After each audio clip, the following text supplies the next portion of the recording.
मातरम।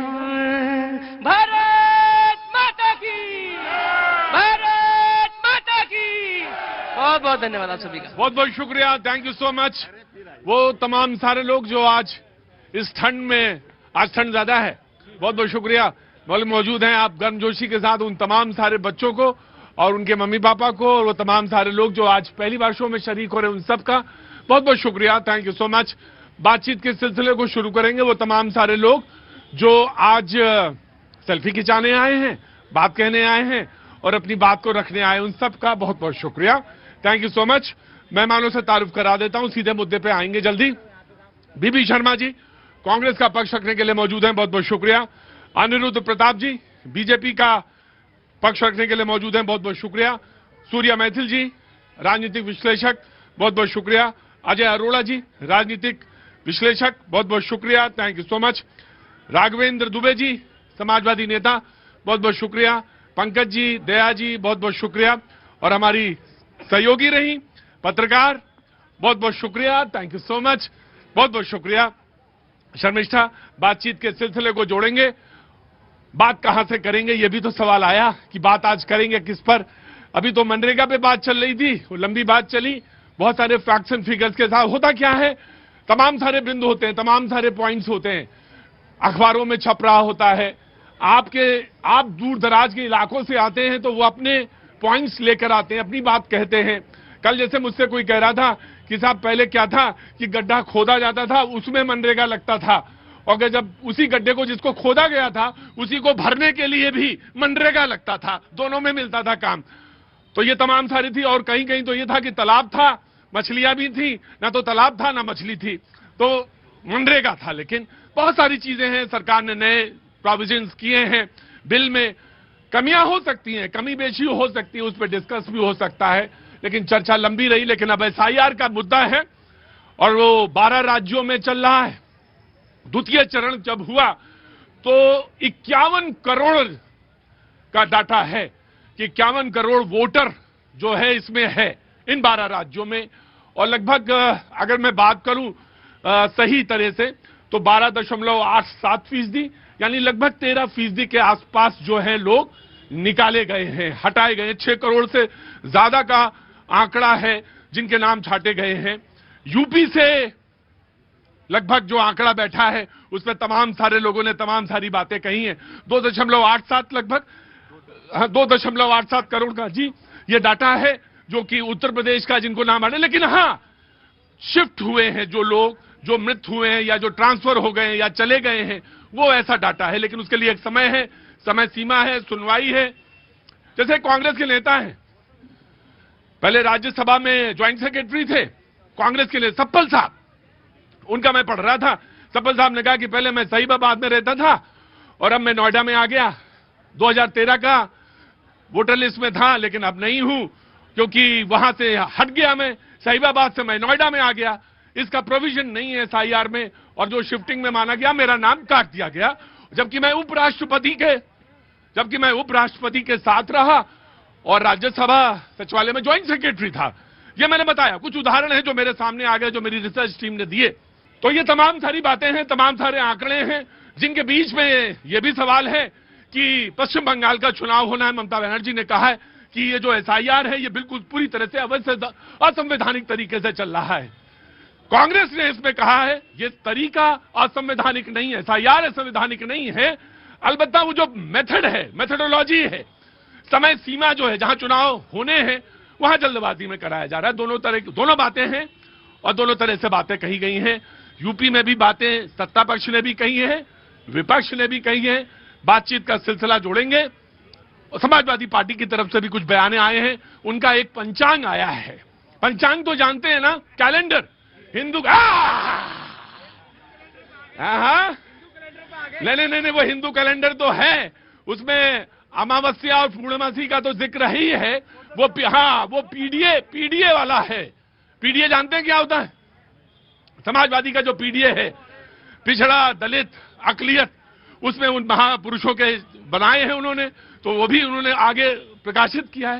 ये तो बुराई क्या है? बिल्कुल बुराई नहीं है। किसी की तिथि, किसी की जन्मदिन, किसी का निर्वाण दिवस है अगर तो उसको प्रकाशित करना चाहिए, बहुत अच्छी बात है। तो तमाम तरह की राजनीति है, लेकिन इसको जब आप देखते हैं तो एक आईना होता है और उस आईने को कहते हैं चुनाव का, जी चुनाव का आईना। तो वो चुनाव के आईने से बहुत सारी चीजें दिखती हैं। आज सबसे पहले मैं समाजवादी पार्टी को उठाऊंगा, उसके बाद में कांग्रेस और देन द बीजेपी। जी समाजवादी पार्टी आज चुनाव बातचीत का सिलसिला शुरू करेगी। उत्तर प्रदेश का ड्राफ्ट आ गया जिसमें 2,89,00,000 लोगों के नाम कटे हैं, जिसमें 46 लाख लोगों का करीब जो मृत हैं और 2,17,00,000 बड़ी संख्या है जो ट्रांसफर हुए हैं, शिफ्ट हुए हैं कहीं। इसका मतलब कि उत्तर प्रदेश से भी लोगों का जो स्थापन है, जो जाने की वो प्रक्रिया है, जो कहते हैं ना कि बहुत रोजगार मिल रहा है, विस्थापन बहुत ज्यादा हो रहा है। एक तो ये बात भी है और मैं ये कहना चाहता हूं कि एसआईआर की जो प्रक्रिया है, विस्थापन भी है और एक बहुत चौंकाने वाला आंकड़ा भी है। अभी जनसंख्या का जो गिनती है वो तो नहीं हुई, लेकिन आने से पहले मैंने पूछा अपनी मित्र से कि भाई बताओ जरा कितना आबादी है यूपी की, तो बोले 24 करोड़ से ज्यादा है। 24, जोर से बोलो भाई, क्या? हाँ 24 करोड़। तो 24 करोड़ से ज्यादा है, यानी देश में हर 5वां या 6ठा आदमी जो है ना वो यूपी का है। तो ये इतना बड़ा मामला है। जी जनाब। और सबसे बड़ी बात है कि मुझे लग रहा है कि जितने राज्यों में वोट कटे हैं, हाँ। उसमें सबसे ज्यादा उत्तर प्रदेश में ही कटे हैं, 18%। और इस पर अभी बहुत चर्चा, पहले आपने तो बहुत चर्चा इस पर कराई है। हाँ, और हाँ। बीजेपी तो लगभग यही कहते थे कि भाई इनको क्या दिक्कत है। हम उसकी प्रक्रिया पर दिक्कत कि इतनी कोई जल्दबाजी की बात नहीं है, जिसे बहुत ढंग से किया जा सकता है, वो तरीके से किया जा सकता है। जैसे उत्तर प्रदेश में इन्होंने 3 बार डेट बढ़ाई, अच्छी बात है, अच्छी बात। तो सब बढ़ना भी चाहिए था। यही काम मैं- पहले होना चाहिए था और राज्यों में होना चाहिए था, क्योंकि जल्दबाजी किसी समस्या का समाधान नहीं है, वैसे भी। जिसमें बीएलओ बहुत सारे मतलब अब आप संतुष्ट है ना? बिल्कुल सर, चर्चा कर लें। संतुष्ट है ना? मैं तो ये कह रहा हूँ, हाँ। हम संतुष्ट होना हो एक बार योगी जी से जरूर पूछ लो, क्योंकि वो भी यही कह रहे थे कि हमारे कम से कम 3 करोड़ वोटर, 3.5 करोड़ वोटर वो हमारे ही हैं जो कट गए हैं। वो तो उनको पूछ लो कि पहले तो ये कह रहे थे छाती पीट रहा, पूछ लो उनसे कि आप क्यों छाती पीट रहे हैं, आपकी तो सरकार है। राइट। अब सवाल ये इस बात को कि उनके भी वोटर कट गए, इनके भी वोटर कट गए, इधर भी नुकसान है, उधर भी नुकसान है। लेकिन मैं एक बात कहूंगा कि वो जो सब लोग कह रहे थे कि ये जो चुनाव आयोग है वो मिला है, या जो चुनाव आयोग जो है उसकी ऊपर प्रतिष्ठा के ऊपर आंच है, कम से कम अगर दोनों लोग सवाल उठा रहे हैं तो कम से कम इस बात के लिए तो उनको नंबर मिल ही जाएंगे। मैं बात, अरे कोई छोटा नीचा नहीं हुआ। मैंने तो आयोग, अच्छा कह लीजिए। मैं ये कह रहा हूँ कि चुनाव आयोग को कोई क्लीन चिट इसलिए नहीं दे रहा है कि हमने ही 18,000 वोट जो कट गए थे 2022 में, उन्होंने कहा ऐसे नहीं लेंगे, एफिडेविट के साथ दो। हमने एफिडेविट के साथ दिया, लेकिन आज तक कोई जवाब चुनाव आयोग की तरफ से नहीं आया। इसलिए चुनाव आयोग को तो निष्पक्ष बिल्कुल भी नहीं कहा जा सकता। ठीक, मैंने ये नहीं कहा। मैंने कहा चुनाव आयोग को मैं अपनी बात तो कह सकता हूं, उसको नंबर इसलिए दे क्योंकि अगर सत्ता पक्ष भी कह रही है कि अरे भाई देखो मेरे वोटर कट गए, और विपक्ष भी कह रही है मेरे भी वोटर कट गए, तो अगर वो कहे कि भाई देखो ये बात, ये आदमी बेईमान है क्योंकि ये मेरे खिलाफ बोलता है, दूसरा भी जो कहे कि हाँ ना ये भी बेईमान है क्योंकि ये मेरे खिलाफ भी बोलता है, तो मतलब हमारे यहाँ एक मोटा नियम है हमारे पेशे में कि यानी वो आदमी ठीक बोलता है। जी बीजेपी प्लीज आइए जनाब। देखिए इसमें इतनी दिक्कत क्यों है समाजवादी पार्टी या कांग्रेस या विपक्ष के लोगों को? भाई अगर लोगों का भी 1 महीने का टाइम मिला उत्तर प्रदेश में कि आप जाइए, अगर किसी का नाम, क्योंकि उसमें जब ड्राफ्ट लिस्ट आएगा उसके पहले अगर किसी को नाम उसमें लगता है गलती से छूट गया है, या गलती से खैर जुड़ तो सकता नहीं, लेकिन अगर गलती से छूट गया है तो लोग उसमें जाए फॉर्म 6 आवेदन कर दे, उसका नाम जुड़ जाएगा। लेकिन जो भ्रम की राजनीति यही पश्चिम बंगाल के अंदर है, बट घुसपैठियों का नाम नहीं जुड़ेगा। पश्चिम बंगाल में ममता बनर्जी याद रख ले और कांग्रेस समाजवादी पार्टी वाले याद रख ले कि घुसपैठी का नाम नहीं जुड़ने वाला है। दिक्कत इनको घुसपैठियों के नाम को लेकर जो फर्जी कार्ड बना के घूम रहे थे ना, बर्थ सर्टिफिकेट। पश्चिम बंगाल का हालत यह था कि मुर्शिदाबाद एक जगह है जो बॉर्डरिंग डिस्ट्रिक्ट है पश्चिम बंगाल का, वहां 70 साल का आदमी अपना जन्म प्रमाण पत्र बनाए घूम रहा था।